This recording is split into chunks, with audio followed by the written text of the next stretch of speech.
Welcome back. Welcome back, PFL faithful. It is the Season 7 Draft Edition of Inside the PFL. We got the commishes. We got a commish. We got two commish, technically.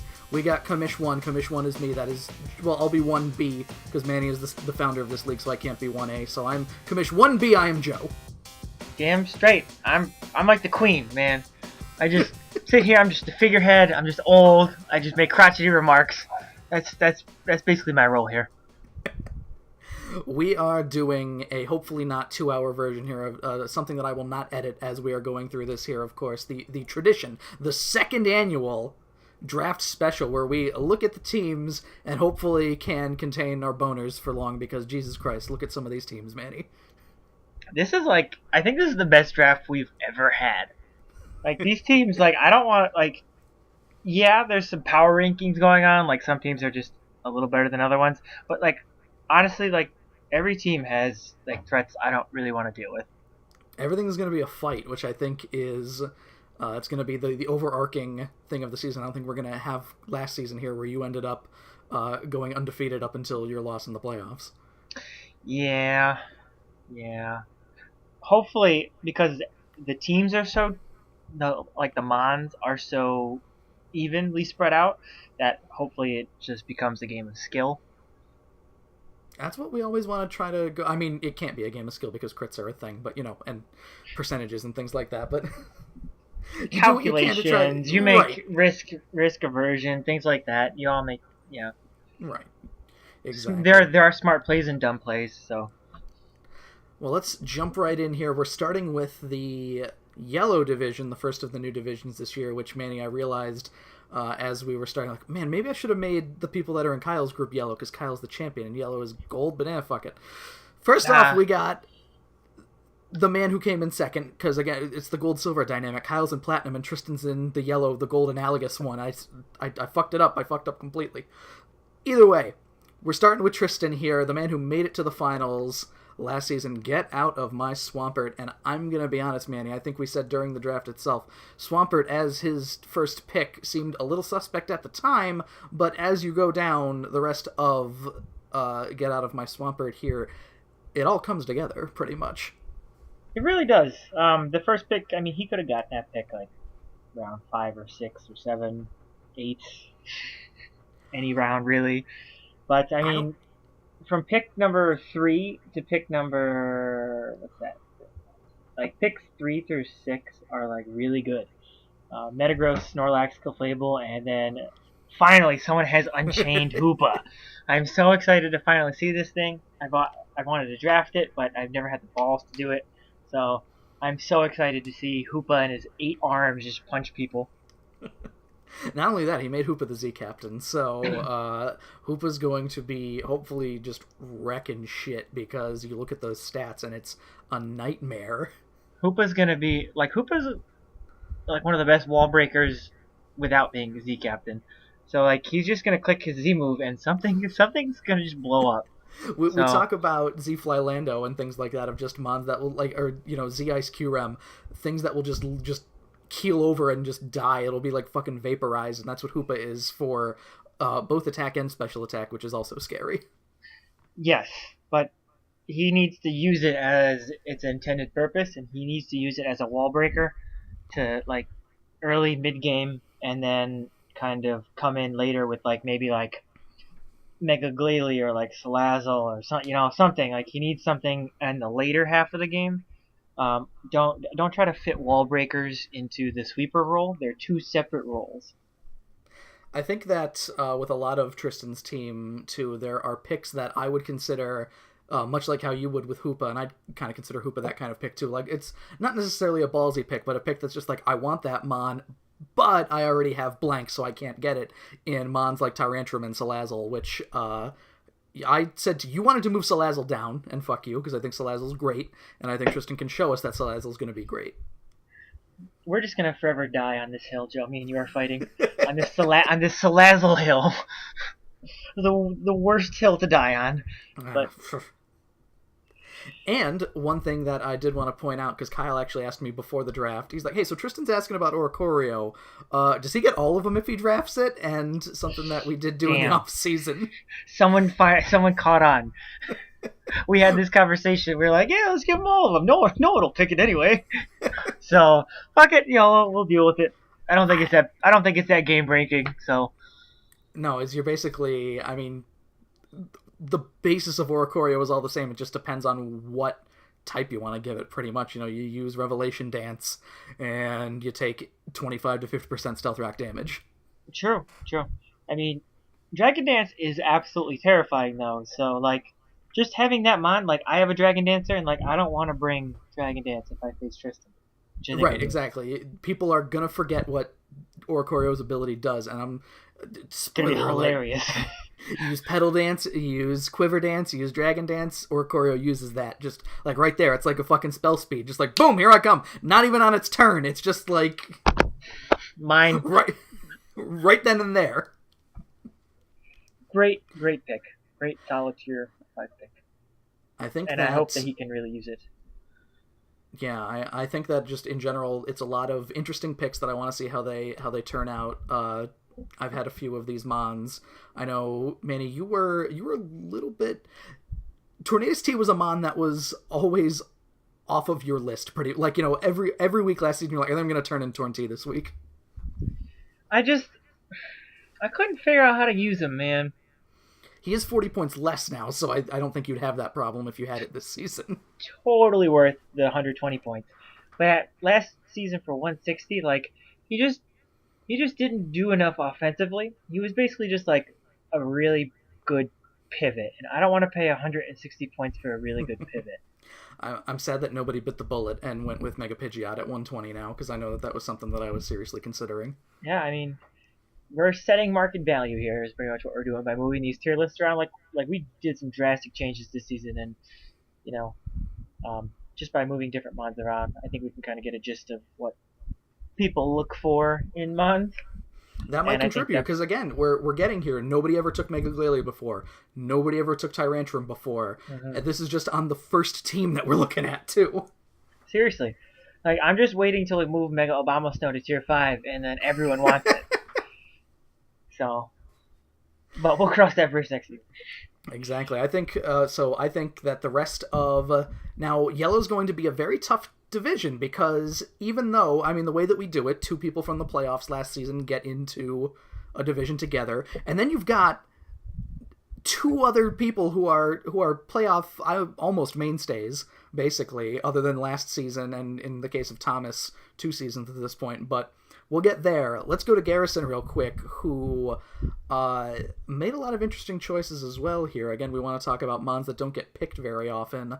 Rampardos is in there. Has Rampardos ever been picked before? I think I had him in season 2, but those were the Excel days, so I have no idea. I'm not sure how I feel. I mean, we like to talk about old habits dying hard. You go into what you know. I see Sableye on this list. I see Z Captain Venomoth on this list, and I start getting flashbacks, and I'm scratching my arm, just God, I don't want to deal with. Well, not that I have to, but I don't want them to deal with that. Just looking at his team, very it just, my first impression is he's playing some variant of Hide the Mega Medicham. Skarmory, Alola Muck is not tiny, Gudra is fat as fuck, Sableye is a stall machine, and Jolteon is a ridiculously good pivot. And then when you compare him with a dedicated lead with things like Smeargle, a nice wall breaker with Rampardos. Rampardos basically has to be Scarf though, so that's unfortunate. But Rampardos could be a suicide lead, kind of. And then Ninetales for, he doesn't have Sandslash, so I'm assuming he's just drafting Ninetales for the Strains, probably. Aurora Veil, yeah. So it looks like he's playing some sort of weird Hide the Mega Medicham, and that kind of frightens me. I mean, you think about it, and we'll get into this a little later too with some of the other teams, but all you need Smeargle for is to set up Sticky Web, and then what's going to stop Mega Medicham? Exactly. He's going to slow your team down, and then Jolteon's not going to be outpaced, and then Mega Medicham is just going to punch your dick in. You better carry a Defogger or a Rapid Spinner, because that that's the strat. He's hiding Medicham. He also had Charizard last season. I don't remember if he ever used it though. He used it against me, and I was frightened. He That's belly right. drummed on I me, and forgot I about was that. terrified.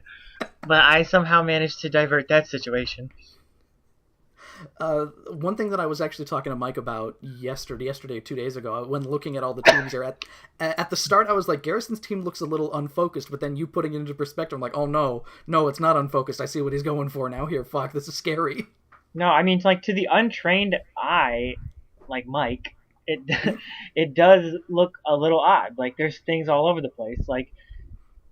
Um, like his tank core is kind of odd. Like he doesn't really have a fairy besides Ninetales, so like his fairy's more offensive. So like it looks like he's trying to do a bunch of different things, but like when you just kind of talk about the roles each mon fills, then it starts to make much more sense. And I think Garrison really went for the role aspect instead of Yeah, like drafting for types or need or things like that.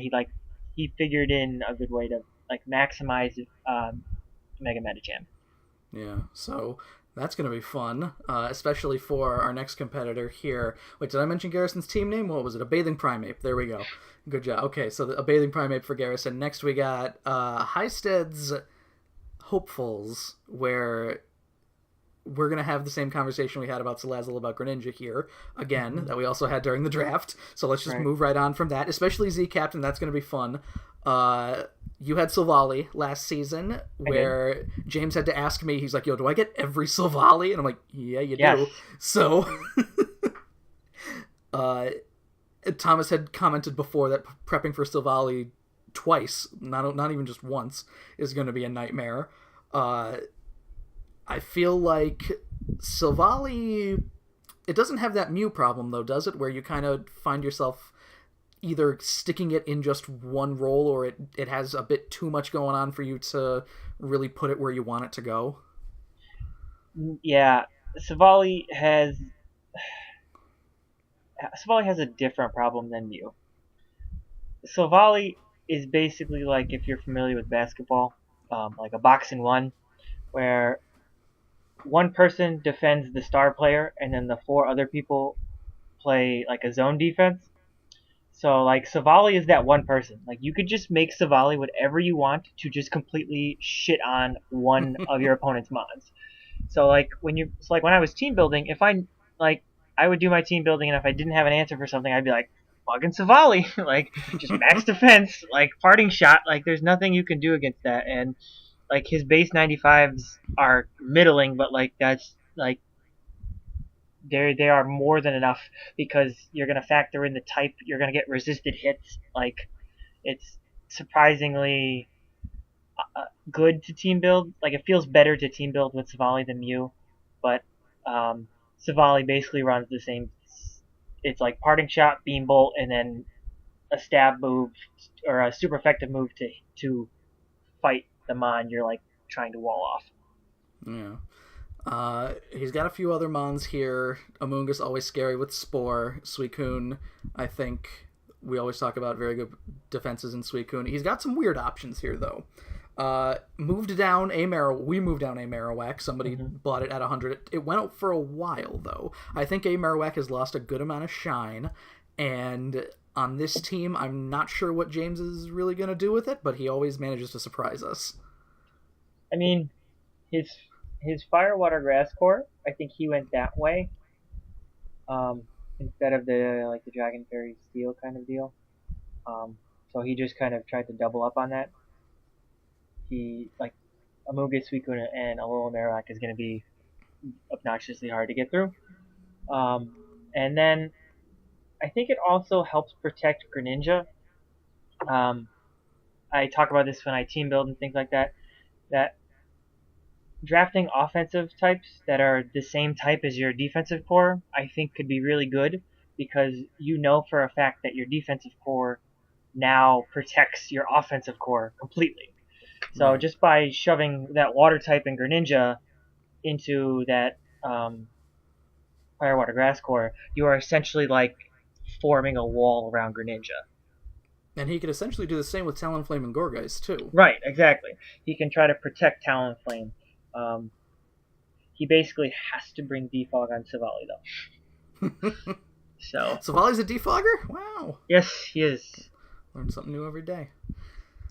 He also grabbed a 60-point Lycanroc, which I feel like I was a bit sad moving it down because I feel like Accelerock is a lot more useful than 60 points, but especially with the like blistering speed that Lycanroc has. But we've been wrong before. Hopefully this isn't a bad thing.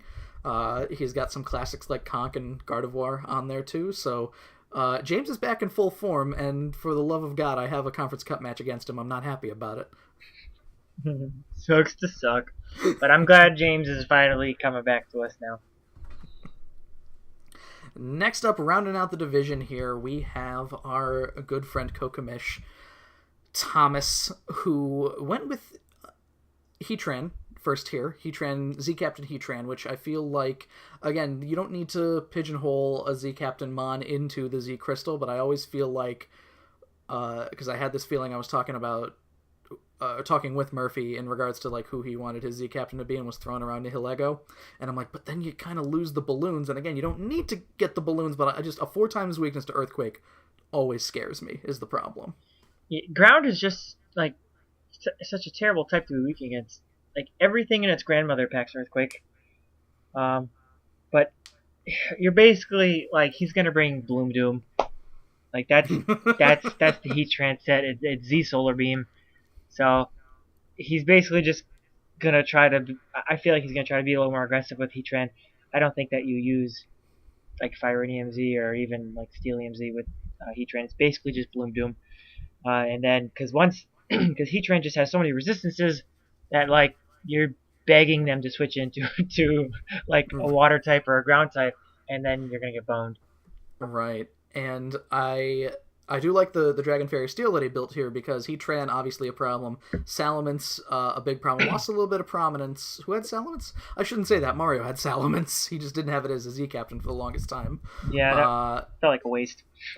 And also with Mimikyu here, which was a very late pick for him. And I basically had to, he had Diancie at that point. I was like, Mimikyu's available. He's like, fuck, taking it. It's in, dude. So I don't know what the fuck Thomas was doing team building here with his stuff. Tim's Titans, I think that's the name of his team, and he did get Azelf, so I'm happy for him there. But also I forgot he got the meme pick in Simisage, the thing that nobody else except for you and me knows about. Yeah, just be careful, League. Simisage is coming for you. He also got a fun Ariados pick, which is the first time Ariados has ever been taken, I believe. Webs that end of that mon. It's a web. It's just a web bot. It's the Smeargle deal. It also, exactly. It can probably run some other cool stuff. Fucking Poison Thread, Toxic Thread, whatever the fuck it's called. Veno Shock, maybe. I don't know, dude. I like Piloswine too. I really like Eviolite Piloswine, which did decent work for Mario 2 seasons ago. And Hitmonchan I feel like is an underrated rapid spinner. I agree too. All the Hitmons get rapid spin. Nobody took Hitmonlee this season. Why did nobody take Hitmonlee? He's like my favorite of them. I don't know, man. Like I feel like everyone knew exactly what they were going for, and they just had no time for any other mons. Yeah, I mean, Mike got Hitmontop, and I know that, I'm assuming at least when he put the team together, I don't know if he was looking for something a little more defensive, even though Hitmontop isn't necessarily too much more defensive. More than Hitmonlee at least, but I mean, like, you'd think it's just like, fuck, he's still available, let me get him. Mm-hmm. Well, Hitmontop has Intimidate, and then it gets Technician. Yeah, and Priority out the ass. Yeah, so. But Thomas has a fun-looking team coming together here. I'd like to see him do some work with Diancie, because I think that Gage didn't really do a ton with it. Diancie did win him a match against M1, I'm lying, so those Diamond Storms, buddy, fucking be careful. Yeah, I mean, I'm just worried about the Earthquake spam. Yeah, his team kind of looks like Earthquake food. I mean, he's got Azelf and Salamence as switch-in options, which Azelf, I barely used it as anything other than a lead when I had it, so who knows, but... Like, Simisage doesn't want any of that, Vaporeon doesn't want any of that, Diancie definitely doesn't want any of that. I don't know, we'll see how it works out for him. And next we're moving into Crystal Division. Manny, you're holding up the banner, and by holding up the banner, I mean I placed you in the Blue Division every time so far here, so congratulations there. My boys in blue! Your boys in Crystal this season. Your comrades in Crystal. Yeah. Wow. Sweet Coon, let's go, boys. Mega Manny Cham, tell us a little bit about your team. So we talked a little bit in the off season about my strategy this season, and I think part of it was being moderately infuriated with Kyle's team. So I told you that my theme this year was I'm going to win faster than I lose. So I just drafted the most aggressive team I possibly could without trying to lose any bulk was my thing. So I drafted some good wall breakers in things like Latias and like Chestnut, Registeel being my only true tank, and then like Intimroar and Gyarados, my double Intimidate core to kind of help alleviate some of the pressure there a little bit, and then the most vicious Volturn core I've ever seen. The Volturn core that I wanted, but was never able to get because Manny, let me tell you, I'm pissed because I told you flat out there is no way in hell you're getting Latias, Mega Beedrill, and Coco. You're going to lose one of them, and then nobody took Coco. I scrapped it, dude. I was like, I'm picking Latias, and then Beedrill's there on the turnaround, and then on that third round, after I picked my second pick, I was like, holy shit! Like Mega Venusaur's still on the board, Celesteela is still on the board, Coco's still what is happening? So. I mean, when Coco was sitting there in the third, I was like, there was a lot of teams that needed an S tier at the time, and I was like, no, like I'm not. It's not sliding any further than this. So that'll be my first season with Coco. I'm eating my words because you were able to build a very scary, fast few Mons right there to start off, and yeah, in addition to Z Gyarados, you get that cool Z bounce. Normal bounce won you a championship, except yeah, I'd like to see you bring back Power Herb bounce at some point. Power Herb bounce, dude. I'm bringing it back, dude. It's gonna happen. Just beware, guys. Power Herb bounce. I will do it at least twice.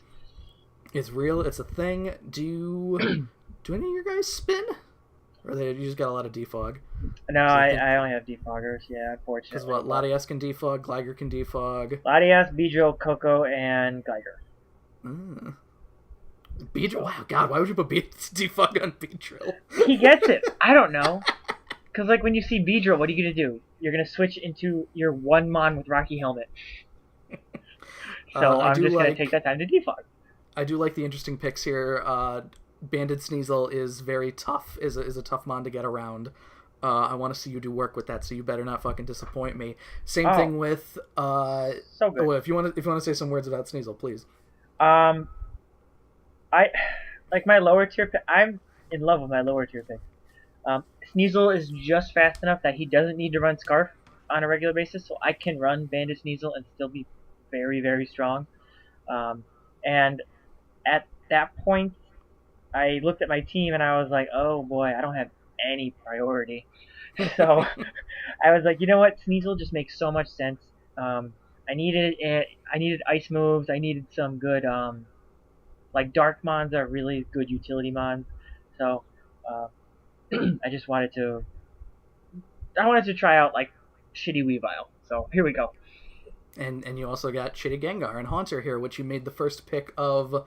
And this is something I also explained to Kyle. I don't know if he asked or if I just brought it up on my own. Of just like, hey, if you don't see a Mon in the tier list, within reason, you can get it for 40 points. Like, you can't get fucking Tapu Lele, of course. But right. you got Haunter here, who is not officially on the list.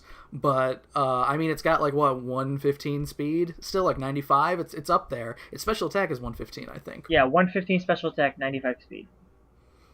With Levitate. And you get to keep Levitate, so you mitigate that ground weakness, and that can come in handy.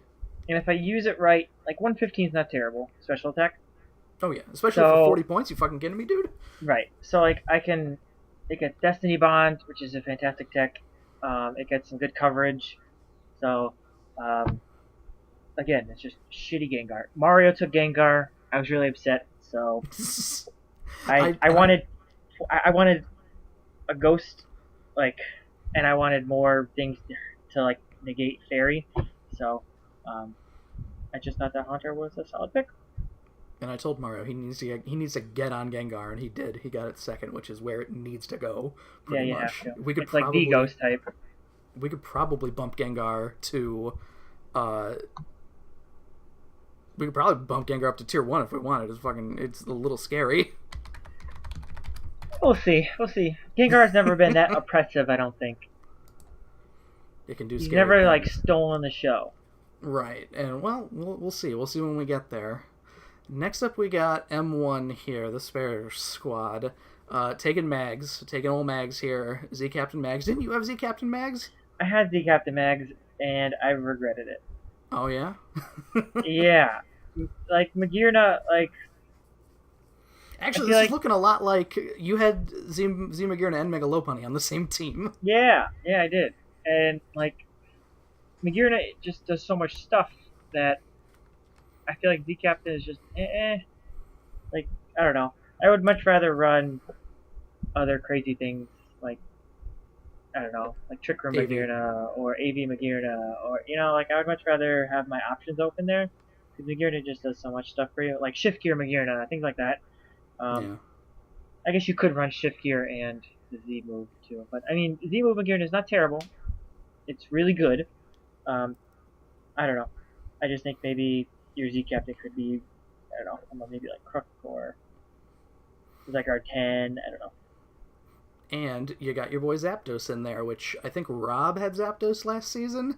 Or Trevor, maybe? Zapdos didn't make a lot of waves from what I remember, and it's a Mon that is very, very good. Yeah. I just want to see someone break the mold with Zapdos instead of just slapping Defog on it and 252 HP. Playing purely defensive. Yeah, like do something crazy with Zapdos. Like come on.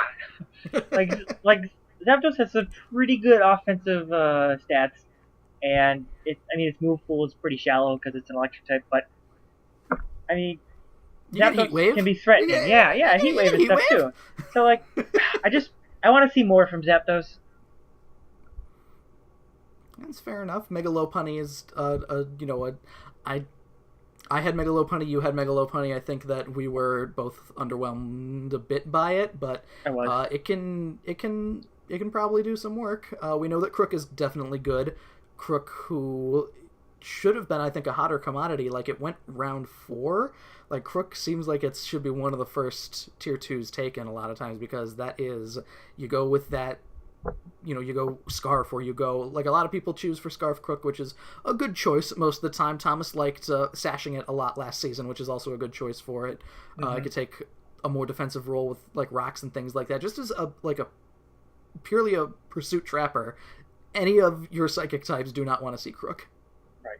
And Crook is just bulky enough that, like, Intimidate sucks. Like, you get -1, and you're, like, he's just bulky enough where, like, it becomes a 3-tap or something. Like, he's, like, so middling that it's like, oh, it's frustrating. And then, like, trying to debate whether he is, like, Scarf or Band is the most infuriating. You have to spend like 7 turns just scouting Crocodile because like he's that scary. With like 92 base speed, he outspeeds most tanks, and with knockoff he just wrecks, and like, or his stab earthquake hurts. He's just such a good mon. He should probably be moved up, but remember when Crook was 100? Wow. Remember when Tangrowth was 100? Oh my god. Yeah, those were the dark times. The classic Meloetta, of course, too, did a lot of work for M1 last season. We had to move it up. He still wanted it. I'm fine with it. Meloetta, I hope it does more work this season. Yeah, I mean, Meloetta, like, basically won M1, like, multiple games. Like, without Meloetta, I don't think M1 makes playoffs, because that race was tight, wasn't it? It was pretty close. It was also, I think, who else was in that division? It was James, it was like Mario, Trevor, and James, Trevor, and Rob, I think, were the other ones in that division. Okay. So it was... He wasn't really in danger of lose. Well, no, because Sapphire was really close, which was also a problem. Yeah, so... going back on the comfort pick, like, everyone has those. Like me jumping back on Gyarados.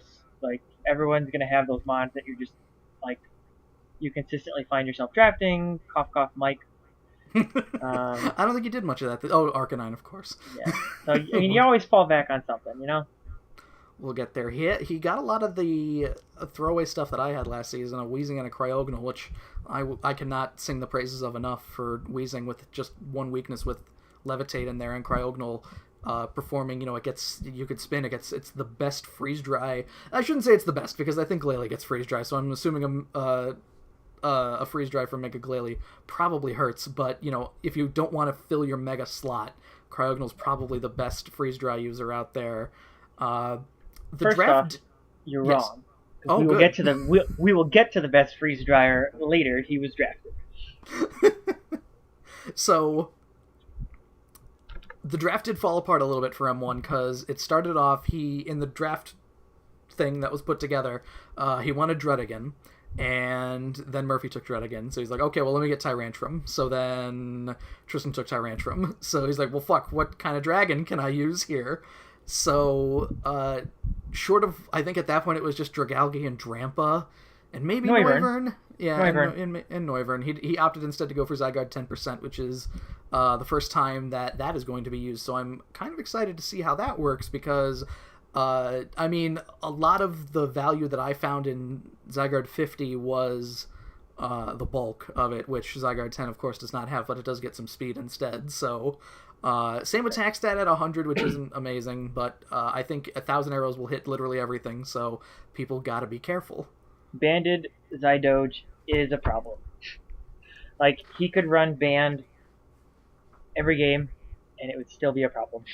Because 1,000 arrows plus 100 base attack on a Band with 115 speed, that's a late game problem. It's gonna punch holes in a lot of... Yeah, exactly. You do not want to see that goddamn dog with its goddamn scarf. Exactly. So late in the game. No bueno. And he needed a fire type, so he's just like, wow, Simisear looks dumb, let's take that one. So perfect. Love it. Talk to Thomas about the Simmies. Next we got Dan here. What is the name of Dan's team again? Oh, fuck, I forgot. Let's take a look. Teams. Dan is never going to give Mew up, of course. So, he got a pretty scary Dragon Fairy Steel Core in the old Chomp Man, plus Mega Gardevoir, plus one of my favorite Mons Cobalion. That hurts. It's the exact type of core that I always try to make the cores be, which is you've got a physical attacker, you've got a special attacker, and you've got someone primarily defensive to round things out. Now, Cobalion doesn't have the best special defense, of course, but a physically defensive steel type with base 100 or so, 95, 90 or something attack, with Swords Dance capabilities, Cobalion is a mon that can't be... You could do a lot with it. It gets Volt Switch, it gets... Rocks? It gets rocks, yeah. You could run a bunch of stupid shit on it, and it'll sit there and eat earthquakes all day, even though it's weak to them. That Dragon Fairy Steel is just, with the wall breakers, and then, Cobalion could easily get switched into that sweeper role really fast. Right. Just quickly glancing at the rest of his team, Cobalion seems to be the go-to sweeper, so it's probably going to be more of a protect the Cobalion kind of a deal, where Garchomp and Mega Gardevoir and Rotom Wash are taking hits and trying to dish out damage, and then Cobalion, cleans up later. Not only that, you got a tandem of, which I love, both Regice and Regirock in there. Oh boy! Oh boy! Are you ready to face that twice this season, Manny? Dude, I was looking over the division, and, the 3 other people in my division drafted the polar opposite team of me. What am I supposed to do against Magearna Zapdos? And then fucking... look how tanky the rest of this other teams are, and then look at my team. It's just... Oh god, we're gonna see. I might have to make some hot changes there, but we'll see how my aggressive playstyle pays off. There's some other good picks rounding things out here. I like Delmise a lot. I think that it can. I put the AV on Delmise a lot, Rapid Spin AV Delmise. I really like. You could do things like a spooky plate or whatever if you want to make the Shadow Claw more powerful. I think Anchor Shot is a really underrated option that you can use with it. Crobat's fast, and I guess I don't know what is Crobat's gimmick. Like, is Infiltrator just the best gimmick Crobat has?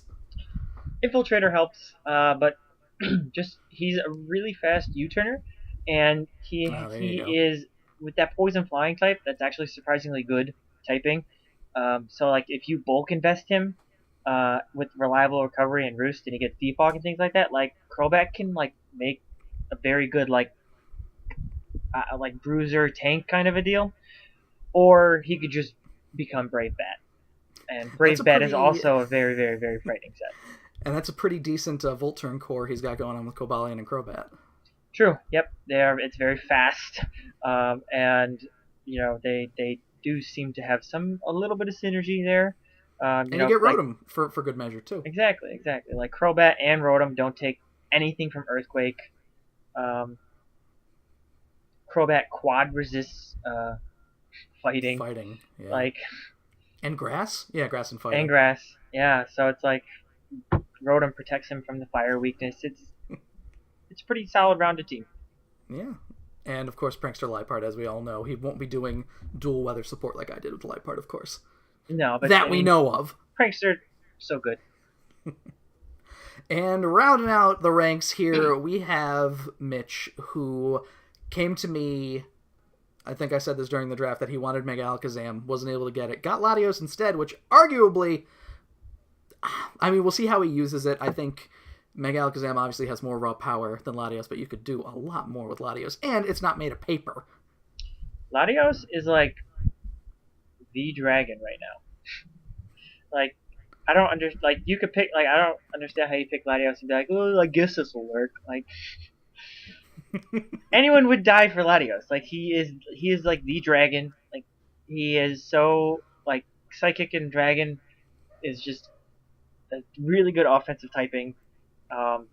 He gets really dumb things like Trick and Defog and like Beam Bolt, and like he's such an offensive threat. You could do a lot with it. I'm just realizing now, Mitch actually ended up recreating the nightmare of Kyle's team that is Aloma, Mola, and Chansey. Dude, that's what I look like. Was he just like, yeah, I'm just gonna take what one less. These are just and Latios. Like, you basically just took like Tangela is very good, effective at tanking. He has a regenerator core with Slow King. He's got 3 Mons with regenerator. He has 3 regenerators. Slow King, Almamola, Tangela, which is scary. Chansey has such good reliable recovery. Mega Steelix is bulky as fuck. Defensive monster. Like, what the fuck? And then he just sprinkles in Latios and Infernape. Like, you know what tanks you need to bring, but like how are you gonna break through his tanks? Like, it's just, I don't know. It's a really weird team. I like it. I don't know how I'm gonna get through it, but we'll see. Not only that, he's got the hidden among the ranks there, the boy Electivire, who we know can do a lot of work too. Oh yeah, true. Like, he has so many moves. He has like Earthquake, Ice Punch. Like, there's nothing that wants to sit in an Electivire. And we've never seen Moltres before, I believe, so I want to see how that's going to turn out. Moltres, I don't know if Mitch is playing. Recently got bumped to UU, didn't it? No, it got bumped all the way up to OU. What the fuck? Yeah, I don't know why or where the fuck it came from, but Moltres is on the fly. So I don't know if Mitch is just playing some 4D chess and he knows, but like when I saw Moltres at OU, I was like, why? And then I was looking into it and I was like, if I don't have a fire type, I'm probably gonna end up drafting this. But plans change. So, but Moltres, like if he can keep rocks off the field, which can he? Armaldo can spin. Armaldo, I know that. And Latios is defog. So it's a little shoddy, but maybe he can finagle his lineup a little bit. Like, does he really need Almamala and Slow King? So, like, if he can finagle his lineup a little bit better, maybe get another spinner or like another defogger, and that could really help Moltres out. Yeah, so I'm curious to see how that goes. Moving on to the other side of the board here, the Emerald Boys, my home division this season. Starting off with one Mikhail here, number one in the draft. Basically, the team that he and I looked into before the draft, he ended up getting basically, I'm going to say about 70% of what he wanted, which I think that getting Primarina early helped out the team a lot because Mega Scizor and Primarina is shit that I do not want to deal with. That's so bulky. Like, Megas like, that's just so dumb. Like, they cover each other so perfectly. Like, that was a really good call. I don't know if that was his idea or your idea or whose ever idea. That was a really good call. So it was your idea. Okay, got it. And now it's going to bite me in the ass. And then, like, Arcanine, like, with Intimidate and, like, its own Umbreon, Cresselia is really good together. So, and then added that was all him. I can't take credit for it. Like, I can't take credit for Umbreon and Cresselia, but the only thing, and we went over this when it came together too, Raikou is his fastest mon, which 115 sounds fast on paper, but then you see the rest of the division, Alakazam, Mega Sceptile, Mega Gallade, Speed Ties. It might get bad quick for Mike. He did try to get a little more Trick Room in there, but we'll see what happens. Yeah, Kofag might end up being like a saving grace for him with Trick Room. That's exactly why he got Kofagrigus too. Okay, good. Fuck, I need a Trick Room guy. Yeah, because that's his division is kind of fast.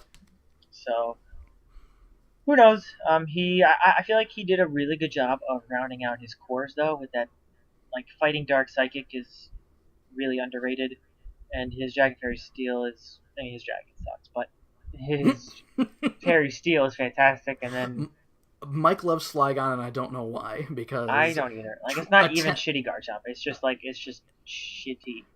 Attempting to help M1 like try to do stuff with Flygon last season, I was like, what the fuck is this mon good for? It's nothing. Like, it looks good on paper. You're like, yeah, this is usable. Then you try to use it, and you just like 100 attack isn't enough to get rid of anything, and the speed is like there, but it's not in there enough. So it's you can't fuck up other dragons enough before they fuck you up, which is the problem. Such is life with Mike. Anyway. But yeah, I think even Roselia in there, I think, is a really interesting pick to get to round things out, because he did want Roserade for a good amount of things. I believe Kyle took Roserade, yes, fairly early.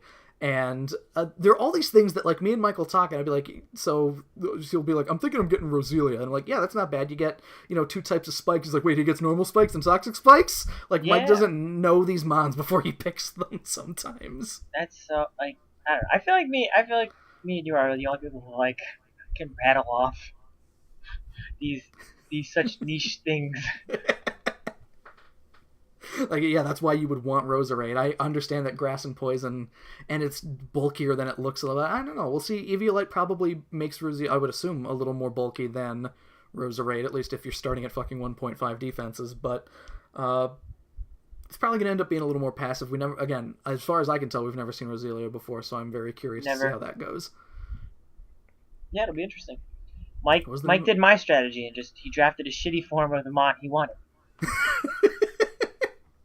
Which is how everybody should go about life. If the mon that you want gets... That's like mons that... When we get to my team, mons that have... Like, if only one mon has a certain type combination, which is why I was like, M1, you need Crook, like, right now, because I don't think there are many dark and ground types out there. No. It's Crook, and that's it. That's how you should be planning your draft.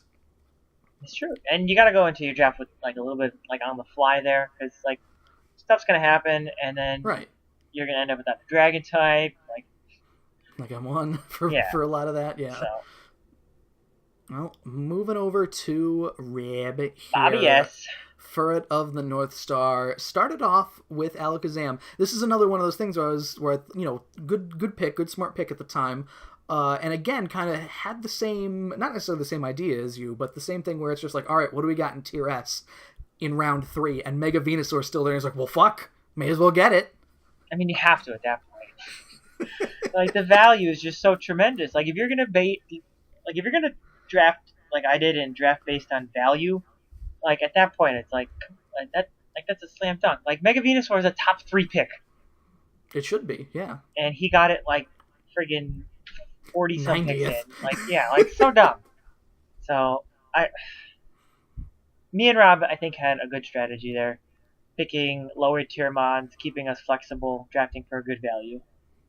There's a lot of just looking at what he put together here. There's a lot of just mons that just will blow shit up. Like Alakazam, Machamp, Feraligatr, Chandelure, even Sylveon to a degree will just like Minior. Minior will just Qrem to a point, especially like ZQrem. All of them have attack stats that I'm not fond of looking at, like or stats that will attack. Like it seems it might be a little aggressive. We'll see, because, like, is he going to rely on Qrem and Sylveon, I guess, maybe, for kind of... And, well, Venusaur is a defensive monster in its own right, so it can probably handle a lot of this, but, like, the attackers are there, and I don't like it. No, I mean, I think Rob is finally kind of, like, embracing his strategy. Like, Rob just... His team building isn't necessarily about synergy. He just comes up with like 6 really unique sets, and if I feel like he just drafted mons that are just really good, and then that way now you have 6 ridiculously good mons to deal with, and it's gonna be really really hard to prep for. Is what it's gonna be. Right, that might be coming at you in a way that you don't expect. Exactly. And I want Rob to do shit with Minior because Mario never did. Mario drafted it and just got cold feet and never used it. Actually, he didn't even draft it. He dropped Regirock for it, and they're just like, why don't I have Regirock anymore? Minior is very niche, and it's gonna be a mod that you bring maybe like 3 times, 4 times. But it can do work So, if the people aren't ready for it. Yeah, exactly. So it'll be tough, but we'll see. Moving on, we got my team here, Fire and Nice. There we go. Tell us a little about it, Joe. Break it down for us. Well, Manny, I think I had said during the draft itself, I didn't necessarily want Feeney in my draft plan at the beginning, but when you're 4th overall and you know that, well, you assume that mons like Mega Venusaur and Coco will be taken. You look at Tapu Fini and you go, I need to grab that shit right now because it's a cornerstone mon that can bring a lot of shit together. It was very late in the game for me to go, I wanted Hippowdon a lot because it got moved down, first of all, and I think that in a tank, recovery is very, like, fighting Kyle's team last season, recovery in a tank is very important, which I didn't have a lot of last season, at least, and just having Slack off helps. I like Rocks, I like Whirlwind on Hippowdon. A single Type 2 helps with some of that bulk, but it wasn't until very late in the game that I was like, what if I get T-Tar? I don't really have a good, like, really good attacker on this team. I was thinking about Mega Aerodactyl, but I moved into Mega Sceptile. Like, let me just get T-Tar. Let me get 2 Sandsetters on this team. I love T-Tar at any price. T-Tar's just so good. He has a shit ton of weaknesses, but like as long as you're smart doesn't even matter and make the appropriate reads, he's just an absolute stats monster. If you with look, like setup and coverage, and he's just dumb. He's dumb, and I love him. And if you look right under T-Tar there, you see Golbat, who, if we remember in our Crobat conversation here, 4X resist fighting, so that immediately, I wanted Golbat was one of the mons that I wanted basically before the season started, even though it got moved up, as it should be, because it's everything you said about you could make Crobat tanky. It's just like, take that and make it even tankier for Golbat. Yeah, Golbat, EV like Golbat is definitely very good. Pivot, defog. I mean, it's basically just in that role, you know what you're getting when you see Golbat in team preview. Oh yeah, but it's not going to pull out any surprising shit, but it's still going to be something like, fuck, do I have anything to answer this? Exactly, like it's kind of difficult to get around. I don't think we've seen Scrafty in a while. When was the last time Scrafty was drafted? Was it Thomas' season in season 3? 4, I think it was, wasn't it? I love Scrafty. Well, first it's got Intimidate. That's great. It's way bulkier of a mon than it looks, because I think it's... Oh, yes. Dark Fighting is a very unique type combination, and you could do things like throw in a Dragon Dance, a Drain Punch. You could do these weird things with Scrafty to make it do more than just sit there and eat hits and get Intimidate off on stuff. Do the Thomas strat of just sending in Scrafty whenever you need to intimidate something. I mean, that is like set 1A, but Scrafty's second ability, though, Joe, is... Moxie, of course. Oh, okay, her third ability. Scrafty gets Shed Skin. Oh, so I could do some fucking so you cheeky could rest run, sets if I wanted to. You could run, like, Rest Dragon Dance sets, and, like, if someone isn't prepared for that, it's like, what do you do? I gotta rely on, 30% for Shed Skin, though? That's a little... That might get dicey quick. True, but if you're bulky enough, I don't know, it's definitely something to keep an eye on. No, exactly. Yeah, be careful of Shedskin or Moxie Scrafty for that matter. Yes, Moxie too. He's a solid mod. I really like Scrafty. I like Kling Klang a lot. I know that you were not as hot on Kling Klang as I am, Nope. But I think that it's... Do you think it's too one note, you think? Just the shift gear set? Is that the reason? I had him, and it was really tough team building with him. Granted, I wasn't a good team builder back when I had him. It was like season 2 or 3 or something. But I think it was 2. But I don't know. Like, it's basically just shift gear, but he's bulky enough where like he can just kind of fit into that tank role if you need him. It is like, I think, 100 and so defense, like naturally, which is, I mean, his HP isn't amazing, but he can still take physical hits. Mm-hmm. And on a steel type, he already has like the 9 or so resistances. Yeah. So, like mono steel is just so good. Yeah, that goes a long way. And I got Jinx in there because I needed an ice type, I needed a psychic type. I do like fast-ass Jinx. Jinx is a fast mon that you hate Jinx. So if we see each other in the finals, I'm going to bring Jinx, and that's going to be my lead. I was debating drafting one of my favorite Pokemon of all time is Houndoom. Oh yeah, you did. You were telling me you were like, "Yo, I want Houndoom. Yo, I want Houndoom," and then you never took it. Yeah, it's just the way the draft ended up working out. But when we were like a while ago, and we did cartridge play, Rob's Jinx was just terrorizing us on cartridge. So I took an entire day out of my life, and I bred a Houndoom, and I nicknamed it I Hate Jinx. And because it's the complete foil to Jinx, Dark beating a Psychic and Fire beating the Ice. And then I proceeded to stomp Rob one time, and then I quit. So, and then I Hate Jinx has forever retired in my cartridge Hall of Fame. But and now Houndoom is officially one of my all-time favorite ones. And when you pick Jinx, I got really itchy because I was like, I don't have my buddy with me. I can't. What do I do? It all started coming back. Exactly. As well, I don't want to say comfort picks, but I feel like wherever Sand goes, Stoutland must also go, because I wanted Ambipom, Manny. I wanted Ambipom, and I was like, well, fuck, I gotta get Stoutland. I have to. Yeah, I mean, the Sand teams are weird. You either have to invest all your points, or you get Stoutland. Like, those are the only two options with Sand. It's like T-Tar, Excadrill, which are like tier 1s, or it's like Pound Town Gigalith? And Stoutland. And it's like, that's your only two options. Like, Gigalith is so-so, he can set Sand for you, but like, he's not really that threatening as compared to T-Tar. And Stoutland, when you see Stoutland, you know what's going to happen with it. I might do some crazy shit like James did and put Scrappy on occasionally, or do some crazy Mike things, putting in Intimidate Stoutland. So I've got 2 Intimidate guys on my team too here. But when you see Stoutland and the Sand is up, go run for cover, because holy fuck. Yeah, shit hurts. Shit hurts. And then Ask James. Rounding out the team here, won him a championship. If my Hydro Pump didn't miss, and I'm never gonna let it go. Nope. We all get RNG sometimes, dude. Fuck you. This is why nobody likes. This is why nobody wants to draft. Why James is like, why is this still tier? Nobody wants Keldeo because of the fact that I lost a championship because of it. Yeah, dude. It's really tough to rely on mods that their stab is Stonehenge or Hydro Pump.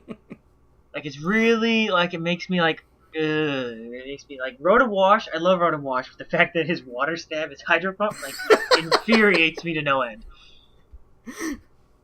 And rounding out the team here, we got Electrode, who is just a fast guy, who is the fastest guy who ever fasted here.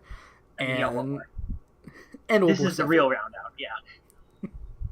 The first time Blacephalon is being picked, only it was only made available last season, I think, but Blacephalon is the twice as expensive Chandelure with slightly better special attack than Chandelure, but the real plus, which is, I believe, 107 speed, which will come in handy a lot. And I made it my Z Captain, so I think it's like 153 special attack or so. It's gonna. Isn't it Is it like 151? It's something weird like that. You're right, though. Yeah, I'm gonna nuke things from orbit, basically. Yeah, Beast Boost is dumb. That too. I get a cool. It's like the Kartana principle. You make Kartana your Z Captain so it can murder something, and then people are gonna be like, well, and then fuck, what do I do now? Yeah, it's gonna be a problem, but we'll deal with it as we go. I'm glad I don't have to play you. Not yet, you don't. I don't have to play you until finals if I do. Until literally championship. So I'm good. I'm good, baby. Which is always how it seems to go. Anyway, next we got Carbink 182 for Murphy here. I've sung the praises of Mega Gallade many a time. Bisharp is a scary motherfucker, and I'm not happy that my first match is against Murphy because I was telling you earlier today, Manny, I hate Bisharp so much, and I wanted as soon as I watched the final last time, I was like, I need to take Bisharp first overall because in the first round because this thing is a monster. And Bisharp is my spirit animal. I love Bisharp. Like, Bisharp's up there with Houndoom. Like, he's just such a... Like, I just love everything about him, from his art to his concept to his moveset to his typing. I love Bisharp. I think he's just such a monster. And I was so glad that Murphy picked him up. And next we have another interesting choice here. The first time that this... Like, can you fucking believe that somebody took it? It was 2 seasons ago, I think. Somebody took fucking... What's the Dark and Dragon one? Fucking... Guzzlord. Guzzlord. I almost said Garbodor. Someone took fucking Guzzlord before Nihilego was taken, which... doesn't make sense. Poison and Rock is such a weird type combination. It's really good offensively, though. That's the thing, is I love it, though. I mean, it is the 4 times weakness to Earthquake, which can be a problem, but at the very least, it's got monstrous special defense that you could just kind of... And again, Rock and Poison, they resist such weird things, too. Like, I need to be careful. I can't go crazy with Blacephalon because Nihilego can just come in and eat a fucking Fire Blast and be like, take like 30% damage. True. Like, he's so specially bulky that, like, HP ground won't really bother him, so you, like, have to kind of bring Earthquake. And, like, at that point, like, why are you sitting in on the obvious Earthquake? Like, you should never get hit with an Earthquake with Nihilego. And he's got options to get out of there. He's got a Rotom Cut, which you and I are both big proponents of Rotom Cut. I believe. Love me some Cut. I believe you wanted Rotom Cut at one point on your draft board. It was on. Rotom is one of those, all of the Rotoms really is one of those mons where it's just like, I want at least one of them, and then I never end up drafting any of them. Yeah, exactly. They're like, yeah, no, I'll just plug Rotom in here, and then you get to the draft, you're like, fuck, I didn't draft the Rotom. Like, even like shitty, like, I love Rotom Spin in tier, like, 4 or 5, wherever he is, like shitty Zapdos, but I digress. Yeah, we got Togekiss in there, which is also can be a problem. Mike didn't do a ton with Togekiss last season, I don't think. I think Togekiss is not necessarily a fool's gold mon, because it is good. It can be very good, but when you get it, and Togekiss also aided in me 6-0ing Tyler one time, which also is something I'm never going to let go.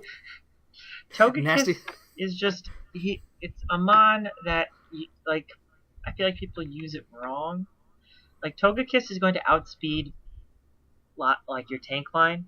And, like, heaven forbid you get some, like, T-Waves off beforehand. Like, Togekiss is going to outspeed your whole entire team. And then, like, at that point, the fuck do you do? Like when there's a 60% chance for you to get flinched, it's death by 1,000 cuts sometimes, but it's just agonizing as it's happening. It's so bad. It's so bad. But, I mean, like, Togekiss is really good if you can support it. Which, well, I mean, we'll see how that happens here. I think that, Am I looking at this wrong? Did Murphy not get a dragon? Druddigon? Oh, Druddigon. There it is. Okay. I was going to say, I thought I was looking at it wrong. Yeah, Druddigon. Yeah, so it's a fairly defensive core he's got going. Well, Bisharp's very aggressive, so Togekiss, Druddigon, and Bisharp. What a weird core. I do like the water types that he got, Quaggy and Tentacruel. I think Tentacruel is a bit underrated as a mon. I think it still has this weird stink on it from Gen 1 where it's got that poison typing, so it's weak to Psychic, but it can spin. It gets Toxic Spikes, I'm pretty sure. It does. It's a very good utility mon, and it also gets stupid shit like Liquid Ooze, which I've never seen used in any battle setting, but I just love the concept of Liquid Ooze. Like, Tentacruel is just... It's like this whole Golbat thing. It's just, he's just a mon, you know exactly what you're getting. Like, but he's difficult to get around. Right.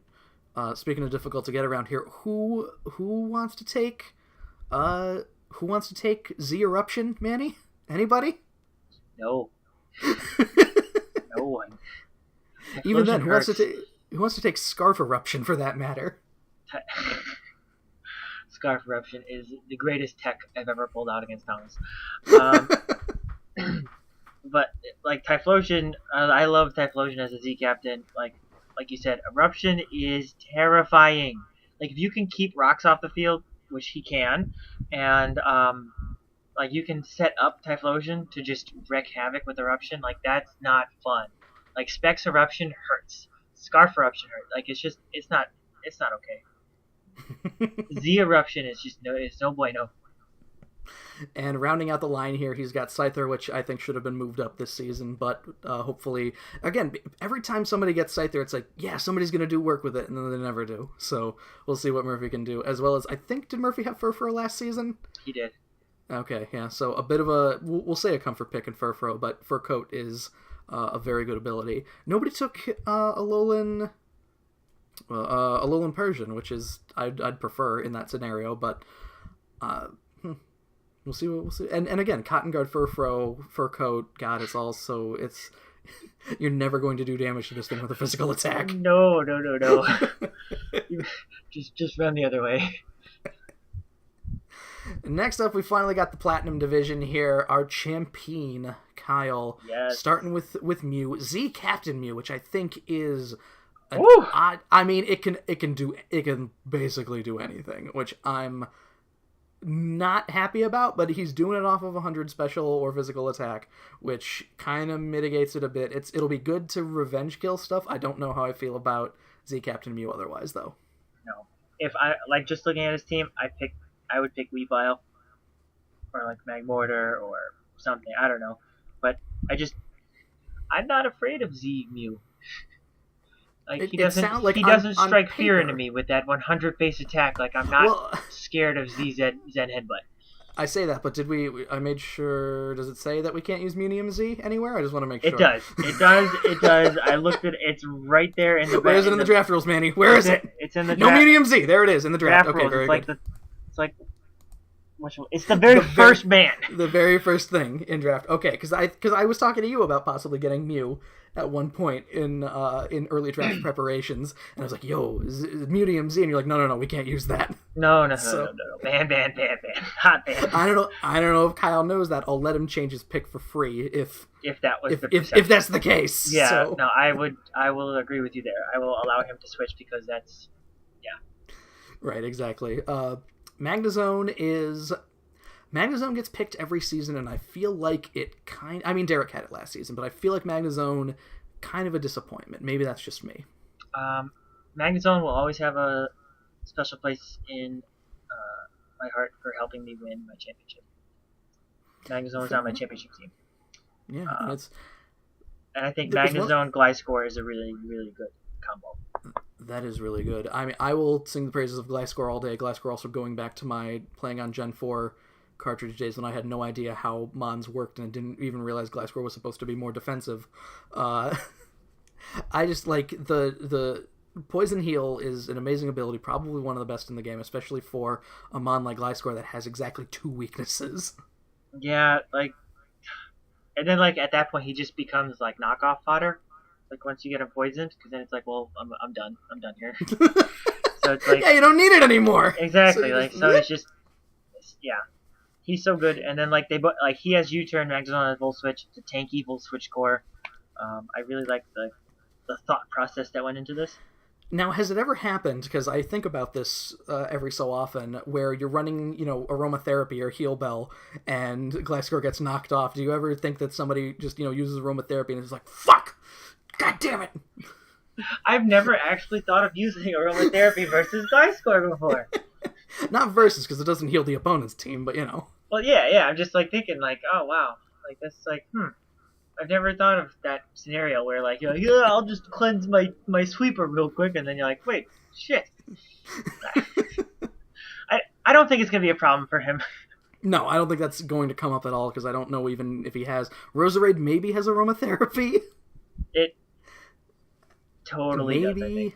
All right. Well, Weavile, I think Mike hates Weavile. I think. I don't know what Mike's problem is with Weavile.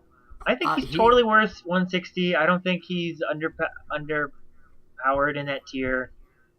I know James had a hard time with Weavile. I think James had him before, possibly the last time somebody drafted him. But I think that we haven't seen enough of Weavile. Yes, and I think with Kyle having Weavile, you having Sneasel, there's going to be some crazy Dark Ice action going on. I mean, it's going to come down to like, if I do well with Sneasel, and like regardless of what happens with Kyle, like you're gonna pick Sneasel over Weavile. So it'll be a thing we could look toward, but like I don't want to move something down.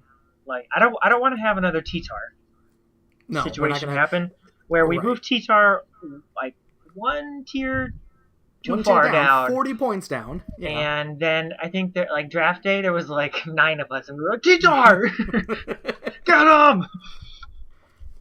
So I think, let's just be cautious. Yeah, that would happen with Weavile, I think, in a heartbeat. We talked about Roselia a bit. Roserade's just a better version of that with a bit more offensive capability, of course. Mm-hmm. I really like Gastrodon as a pick. I do. I do too. I think that we might end up seeing that, especially considering Kyle had 3 of his Mons moved up a tier last season. If he does work with Gastrodon, Gastrodon's gonna end up right back in tier 3 where it was before. Yeah, I mean Gastrodon, like, it has 0 offensive presence, but then again, so did most of Kyle's team last year. So I don't know anymore. So I don't know, man. It can throw on an Earth Power and it could do decent damage with Earth Power. Yeah, I guess, but he's not that bulky. Like, you need to put investment in his bulk, though. You can't do both. Yeah, no, you can't. You definitely can't run a Gastrodon both ways. Exactly. So, like, it'll be tough, but I mean, Kyle proved that he's really good with fixing and team building for tanks. So, who knows? Speaking of, with that, Hariyama's an interesting pick, I think, especially, like I said, in a tier rife with fighting types. You've got all the Hitmons, you've got Sawk, you've got all of these Mons, and he goes with Hariyama, which I think Tyler was the last person to take Hariyama. Hariyama is just... I just don't think the right person has had Hariyama yet. I feel like Hariyama could be good.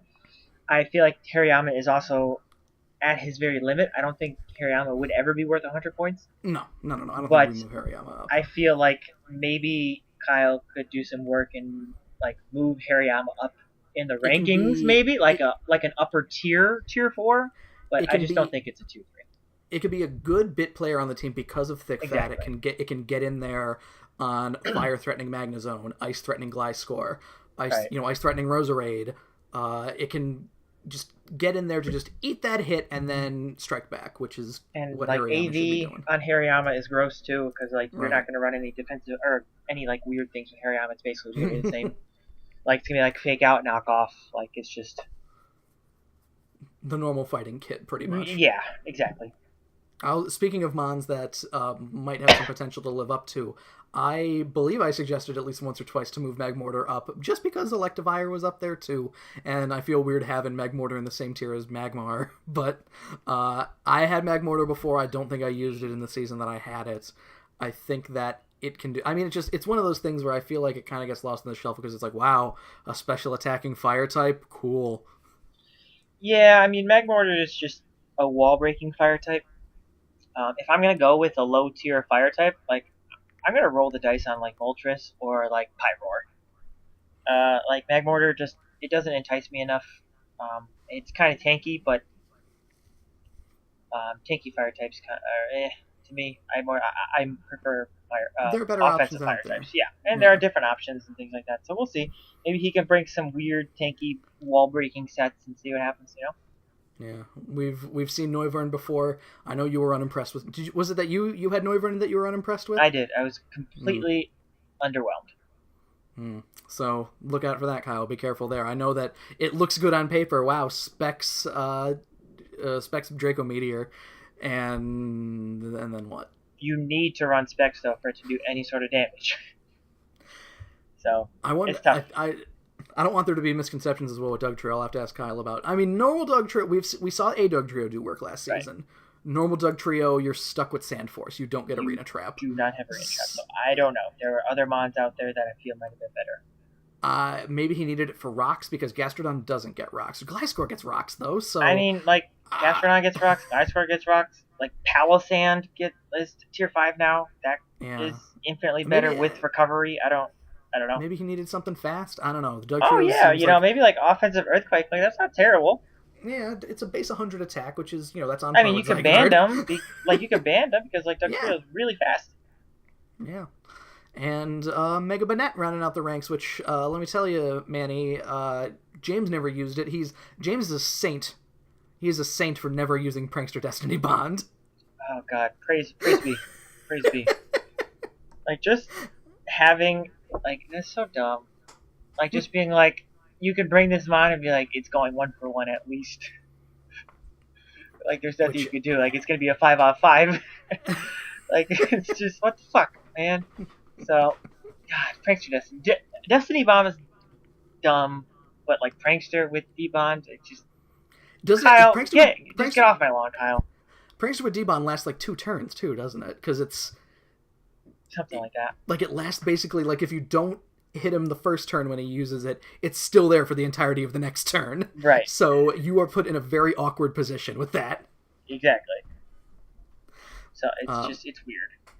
Yeah, moving to Mario here. I believe Mario's plans changed a little bit from what we had. Mario and I made a team in May, like 2 weeks after the end of the last season. I kept it on my phone, and it was just like, hey, what was that team that I wanted again? And I gave it to him, and then, oh yeah, and he basically got pretty much all of that.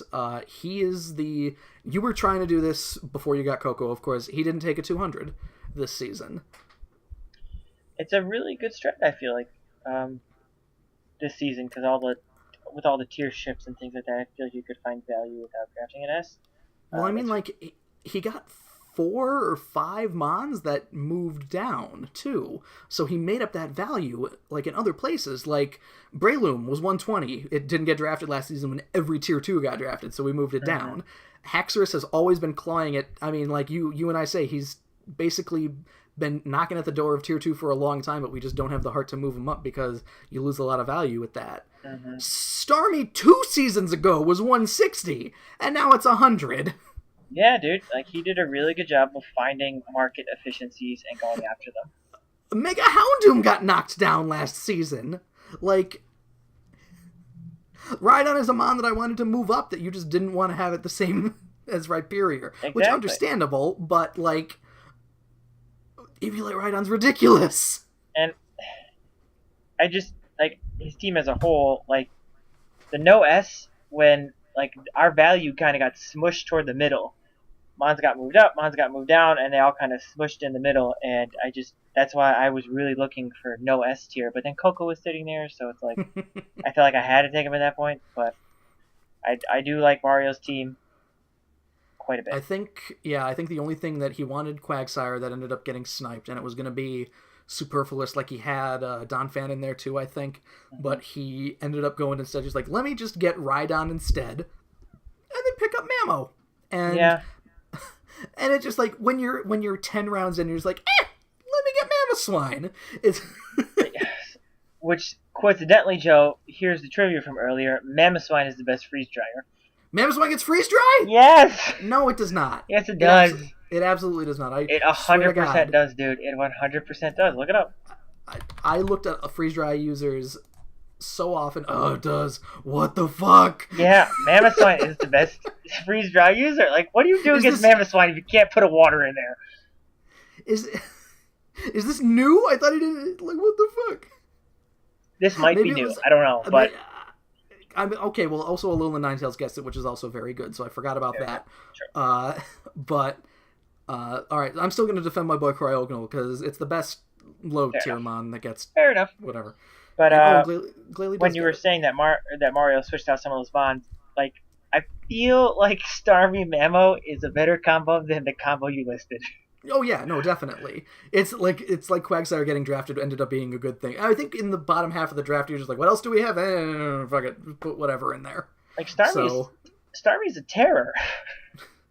I hope he does something with it because I He feel better. like Starmie. He has really good offense. I'm not happy with Mega Houndoom. It's questionable to me, but It's got 145 special attack and 115 true, speed. True. So we'll see. Mario's gonna have to be very creative with this Scarf user, though. The only problem Mega Houndoom had on my team last season was it wasn't fast enough in a division of fast mons. That was the only problem with it. I mean, I did tell you that one time to bring Max Attack, Sucker Punch, Mega Houndoom to beat Mega Alakazam.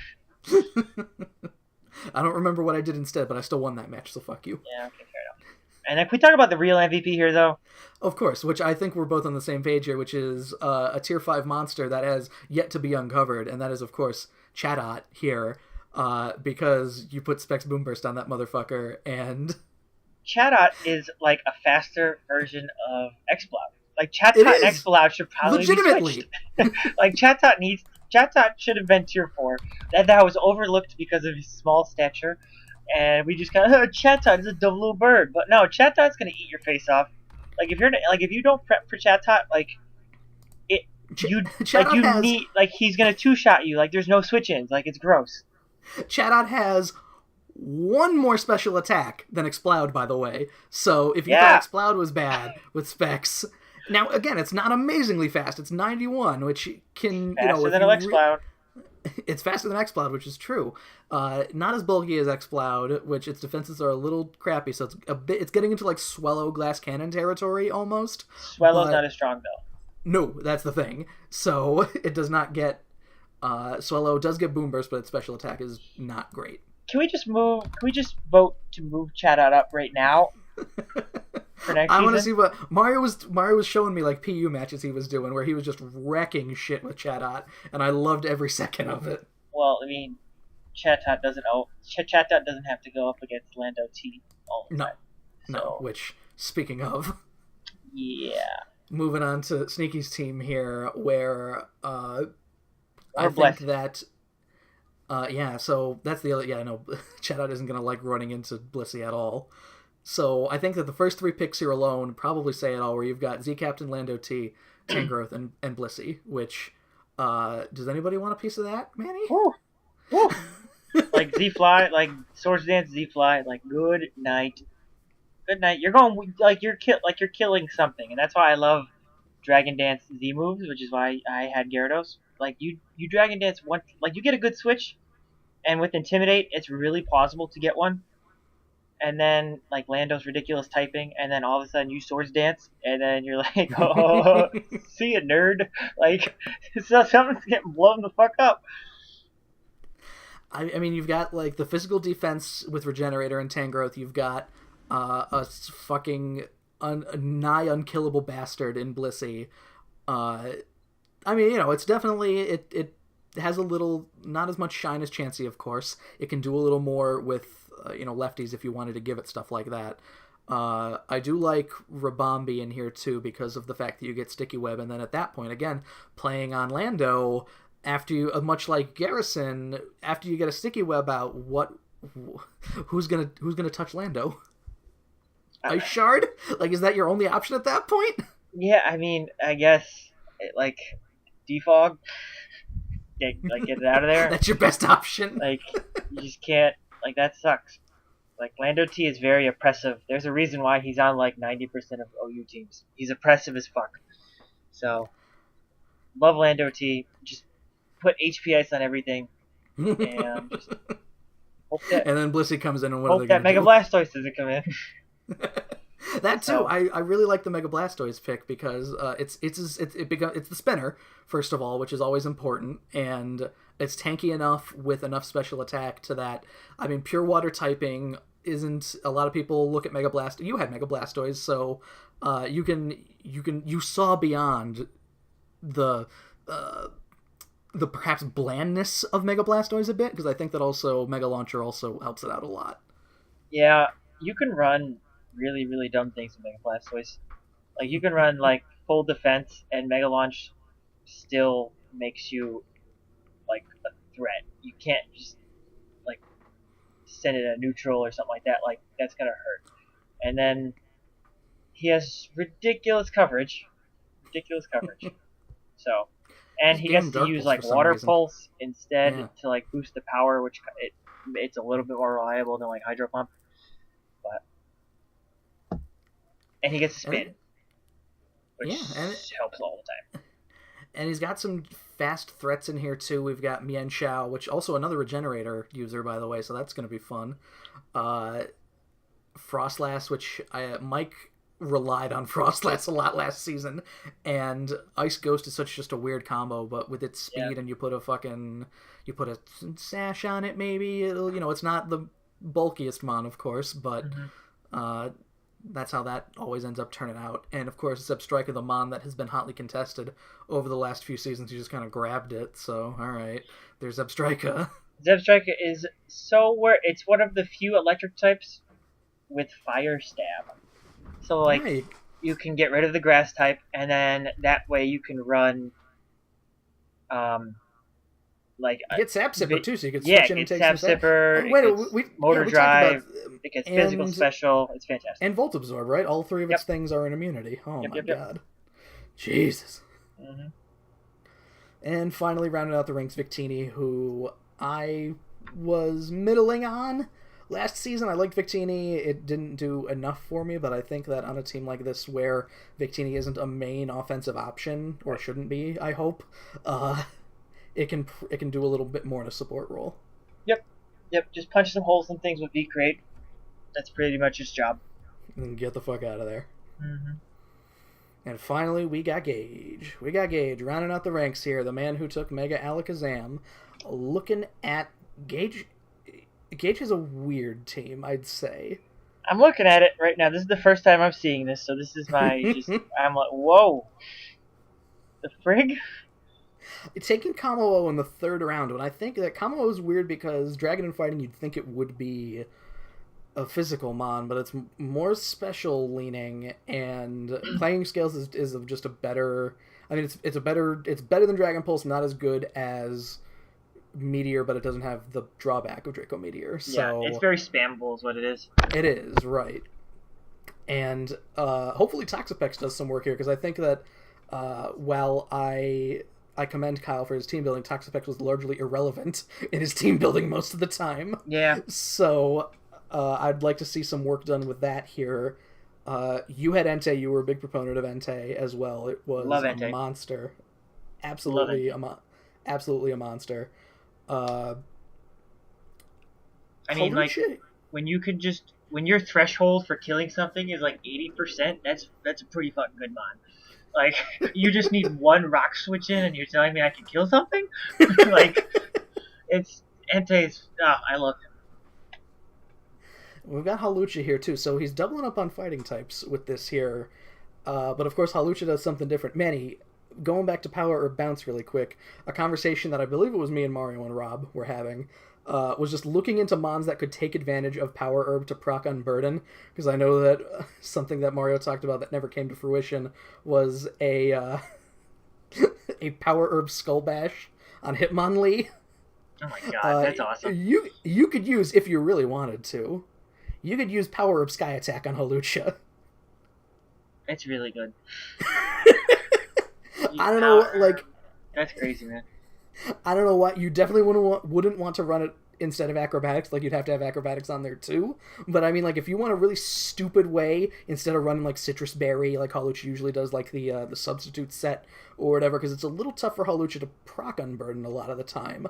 So, I like flying gem acrobatics maybe, but Hmm. like I feel like I mean that's probably the better option overall. But I think that you see power up sky attack and people are gonna be fucking sent running. Yeah, I mean that's a good way to self-activate. But like when I drafted Coco, my immediate next thought was Electric Seed Halucha, Right. and yeah, I just couldn't get the points. I needed my team accomplished a certain way, but like Halucha was something I wanted to draft because I drafted Coco. But like pairing up Halucha with, or like anybody with Burden with one of the Tapus is a fantastic combo. So Right. Bulu's out there. Who knows? Who knows? I So. might do some sneaky plays with whatever I guess Misty Seed. I'm assuming if anybody needs a big old defense boost on my team. Hmm. A Executor, it's the icon, of course, for Gage here for the excellent Executors here. So nobody's taken A Executor, I think, yet. So I No want to one. see what that can do. Same. I'm really excited. I feel like it could be a good like wall breaker, a good tank. But grass is just such a horrible type that I have low expectations. But we'll see what Gage could do with it. We did drop it down, so hopefully it can do a little bit of work there. Thundo T was a late round pick for Gage, which I know that I was saying to you, like, I was worried about taking Blacephalon last because of the fact that I think at that point, because we froze Gage so many times, like, he still had 300 and some points, and I'm like, fuck, he's going to take a 200. And then he ended up taking one, but thankfully not the one that I wanted. I love Thundo T. I I thought think about it too, like, before he even picked it, like, that day, I think I was like, fuck, nobody took a Thundo. That's weird, because, like, usually those are pretty, like, sought after. Thundo, even at like 101 base speed, right? I think, yeah. That 145 special attack is just it's ungodly, I and was gonna say, I was he gonna gets say that Tyler great did a lot of typing. work. Tyler did a lot of work with it, but then again, of course, we know what happened with Thunderous T Tyler. doesn't need to cheat to be good. No, I don't want Thundo T to have like like a, how I'll say Latios is cursed because of what Trevor did with it. I don't want Thundo T to have that same kind of stink on it. No, no. Latios isn't cursed. Trevor was, and Thundo T is not cursed either. Like Keldeo is cursed. Keldeo is forever cursed. Ban him from the league. So Manny, if we drop Keldeo to 160, how quickly is that going to get taken? By me in the first round. Simple as And that. rounding out the things here, Avalug, which I had Avalug before. I've had both of the defensive ice spinners. I definitely prefer Cryogonal, but I think Cryogonal was gone at that point. And Avalug definitely isn't a slouch when it comes to defense, but it's also slow as balls. Avalug, like, it's so ridiculously like physically tanky that like it just like laughs at fire type attacks. And you run Avalanche on it, and it can Yeah, actually use it correctly. avalanche, and then you're basically just using it for a spinner. That's the entirety of it. You're not gonna bring it for any other reason besides, oh, I need a rapid spinner this week. Like that's it. So, but I mean, for a rapid spinner at 40 points, it is totally worth it. Definitely. I'm a little bit on the same because I think nobody's taken Carbink before. I'm assuming, correct? No one. All right. Well, so does Carbink have a gimmick beyond screens? I don't think so. Carbink is gonna set some screens then, and it's gonna help extend the life of even something like a Mega Alakazam could benefit from that. So, uh, I think that I don't know if Gage is just trying to get kind of the Diancie roll back in there, like trying because I think it's the same typing, right? Rock and Fairy, because it's not just pure Fairy. I don't think. No, it's Rock Fairy. Yeah, Carbink is. I mean, you look at those stats. It's Shuckle esque, I'd say. Yeah, he's an odd little guy. Yeah. But I mean, who knows? He can do some weird shit. So Yeah, I mean, you can. It gets rocks. It's a good trick room setter too. I mean, like I don't know what he's gonna do with it, but I'd like to see. yeah, definitely. Oh, and we forgot to mention Slacking, who moved up, and Torterra, who Thomas had, but I don't think did anything with him. Torterra, grass ground is horrific, but it's coincidentally like one of the only things that like resists rock, though. Like it's really good at like taking stealth rock damage, but like it doesn't have spin as a turtle. I don't get it, but I mean Torterra, he looks good on paper as like a defensive threat. You just gotta be careful with him because his typing is just awful. Yeah, and I think that clears up the teams here. Who do you think, Manny, then, going into... we're not going to do commish picks right now. We'll have them for whenever. But I just want to see, like... I mean, like, I think it's a coin toss in a lot of these here. Who do you think is going to come out of each of the divisions that we'll see in the playoffs here? Gosh, just with team comp-wise... Body of work can also go into it because I mean, like, true. He'll probably end up, or he might end up 3-6, and I'll be like, "Yo, James is getting in the playoffs. It's gonna happen." Yeah, true. James. He'll somehow make it in at 3-6. James is a really good battler. So, I mean, I like Garrison's team on paper. Garrison also did really well last season as well. So I'll probably go on a limb and say Garrison. Then my second one would probably be James at like 1B, maybe. So it's like a toss-up. Here's the big question. Does Thomas miss playoffs again? Looking... 4 of us get in, right? Yeah, 4 out of the 2 divisions. 4 out of the 8. Are you going to be so far ahead of everybody in Crystal? No. Maybe. I don't know. Their teams are just so vastly different than mine that, like... It's... I don't know.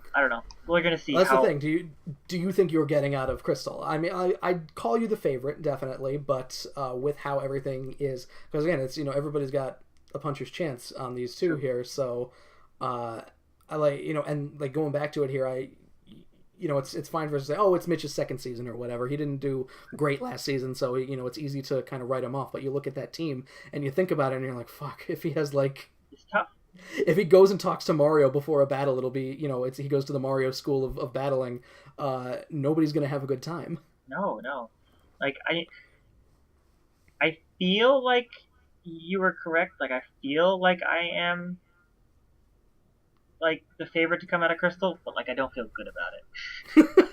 I mean, that's exactly how I feel. I don't know if I'd even call myself the favorite because as much as, like, I think everybody, I haven't talked to Rob about it, but I, like, talking to Mike, he's just like, all right, I'm taking last in this division here, fuck. And then I talked to Murphy and he's like, fuck, I'm going to lose my first match against you. What the fuck?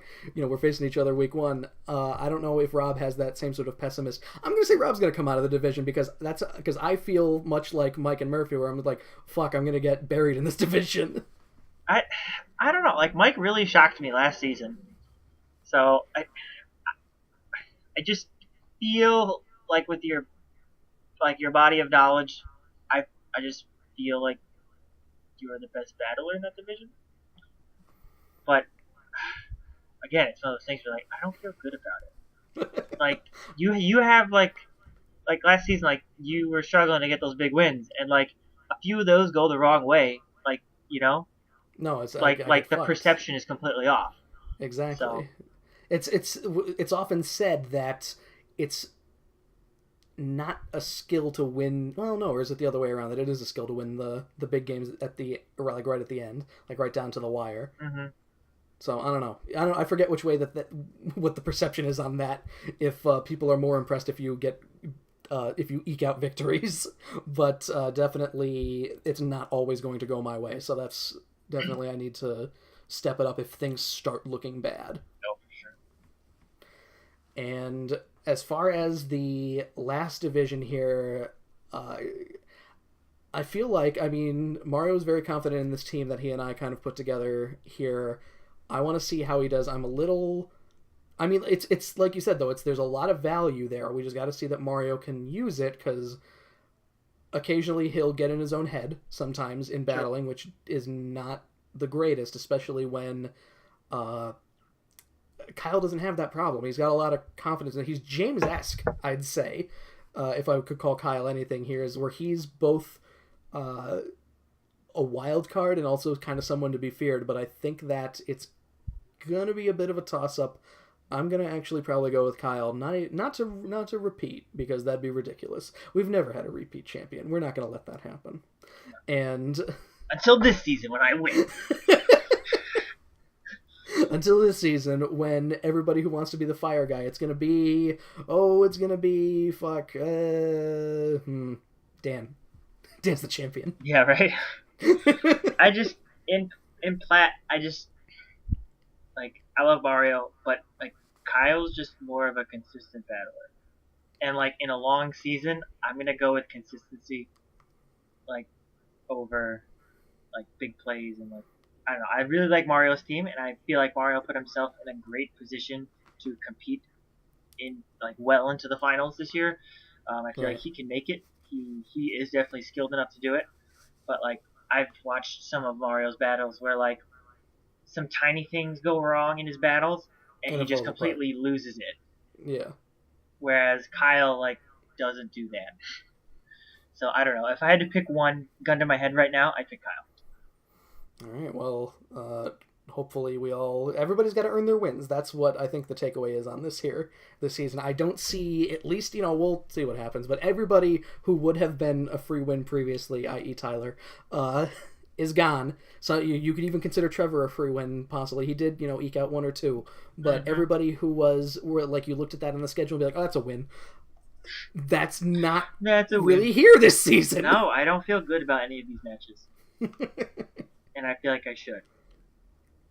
No, you want to be confident going in, and it's scary how competent everyone is getting and has become. I think seriously, I like where we're not the old dogs anymore, Manny. We got fucking an up and comer came and took the throne last season. We're already falling behind. Never.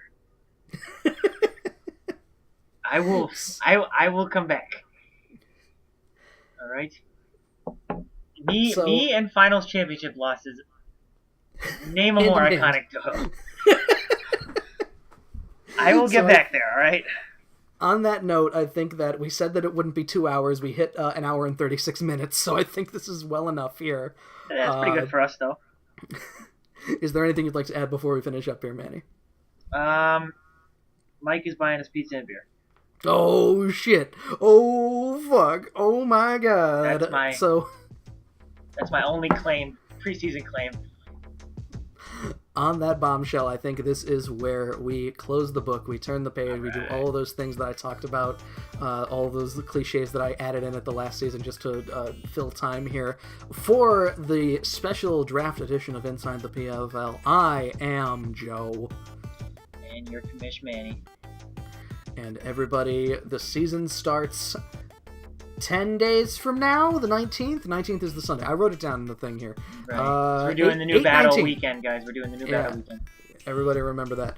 10 days from now, from this recording, which it'll probably go up either tomorrow or Saturday, battle starts in a week and change here, so you got some time to prepare for week one. Everybody can kind of get their yips out, hopefully, and have fun. Peace.